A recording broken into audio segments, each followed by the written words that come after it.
The following program is video supplemental instruction. VSI is brought to you by the Teaching Center, UF's Learning Support Center, www.teachingcenter.ufl.edu.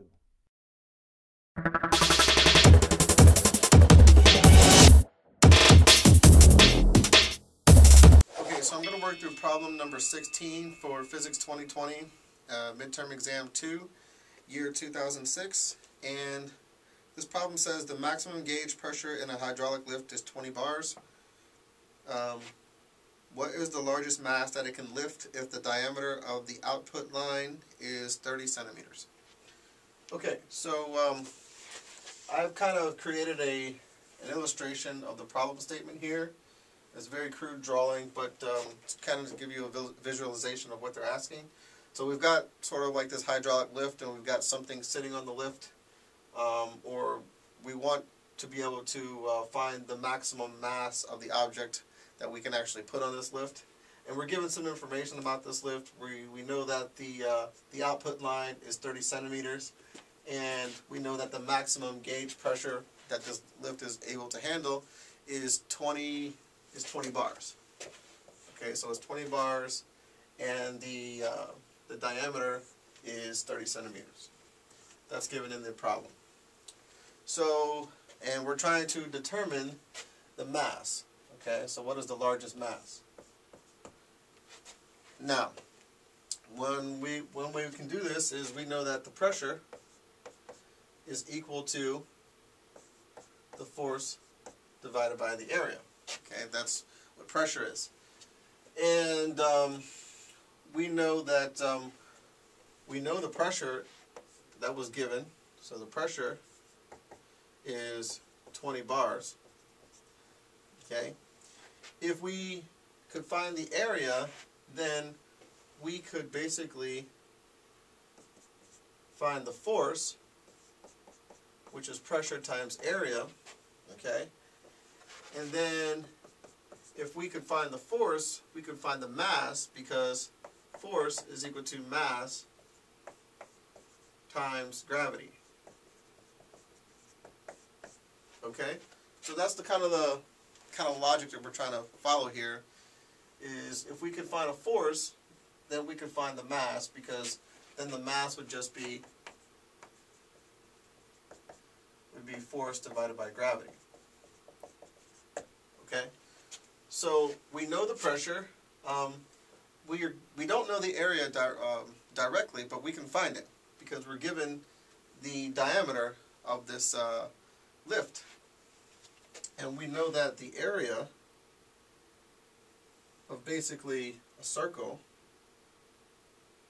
so the area of a circle is just equal to pi r squared.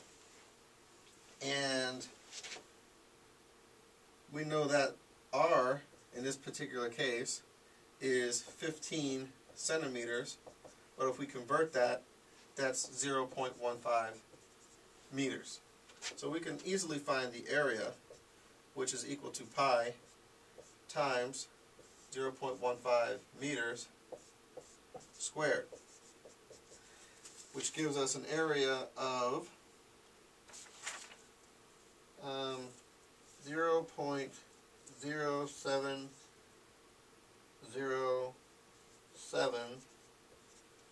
meters squared.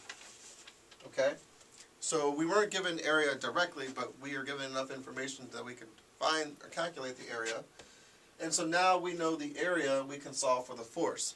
So using this, we know that the force is equal to pressure times the area, which is equal to 20 bar. Okay? But we skipped a step here. We need to convert this pressure here. So the pressure is equal to 20 bar, but we know that in 1 bar there are 10 to the 5 pascals. Okay, and so that works out to be 2.0 times 10 to the 6 pascals. Alright, So now we can go back to our force is equal to our pressure, which is 2.0 times 10 to the 6 pascals. Okay?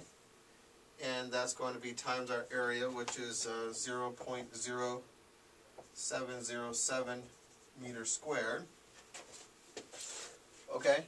But remember what a pascal is.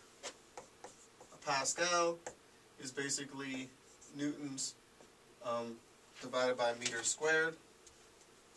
So newtons per meter squared, it's a force per area. Okay? So we will get newtons per meter squared here. The meter squared cancel out, we're left with just newtons, which is just a force, which is what we want. Okay? So this force works out to be, when we calculate it, approximately 141,371.7 newtons. Okay? And let's see.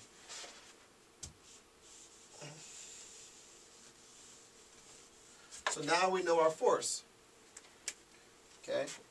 And since we know the force, we can now take the last step where we can find the mass. So our mass is going to be just our force divided by gravity, which is going to be 141,371.7 newtons divided by 9.8 meters per second squared. Okay? And what is a newton? A newton is kilograms meters per second squared. Okay? So you'll have your meters cancel out, second squared cancel out, you're left with just kilograms, which is a mass, which is what we want. Okay? So when we solve this, we get approximately 1.4 times 10 to the 4 kilograms. Alright? And that's actually the answer. Again, our approach was understanding what a pressure is. Actually, our pressure is a force divided by area. So we were given enough information where we could solve for the area or calculate the area. We were given the pressure. That allowed us to find the force. Once we found the force, we know the relationship between force and mass. We were able to calculate the mass just by dividing the force by gravity, and we get 1.4 times 10 to the 4th kilograms. And that is the solution to the problem. The Teaching Center, UF's Learning Support Center, www.teachingcenter.ufl.edu.